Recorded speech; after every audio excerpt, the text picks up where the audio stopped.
എമ്പുരാന്റെ റിലീസിനായി ആരാധകർ കാത്തിരിക്കുകയാണെന്ന കാര്യം മിക്കപ്പോഴും പ്രേക്ഷകരുടെ പ്രതികരണങ്ങളിൽ നിന്നും വ്യക്തമായിട്ടുണ്ട്.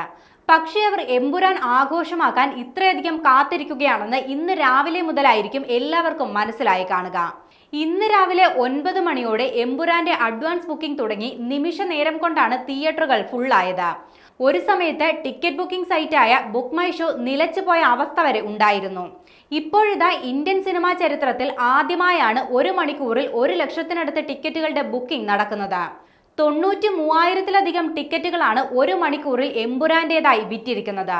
ഇതോടെ സകല കളക്ഷൻ റെക്കോർഡുകളും എമ്പുരാൻ തകർത്തെറിയുമെന്നാണ് റിപ്പോർട്ടുകൾ പറയുന്നത്.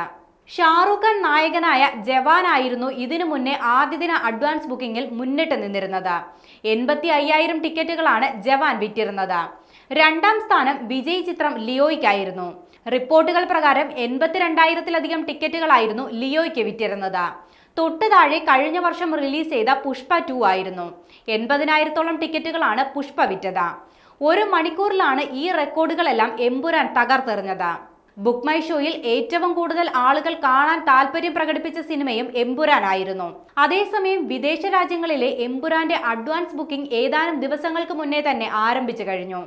ഓവർസീസിൽ ബുക്കിംഗ് ആരംഭിച്ച ചിത്രത്തിന് മികച്ച പ്രതികരണമാണ് ലഭിക്കുന്നതെന്നാണ് റിപ്പോർട്ടുകൾ. വമ്പൻ സിനിമാ നിർമ്മാണ വിതരണ കമ്പനിയായ ഹോംബാലെ ഫിലിംസ് ആണ് ചിത്രത്തിന്റെ കർണാടക ഡിസ്ട്രിബ്യൂഷൻ ഏറ്റെടുത്തിരിക്കുന്നത്.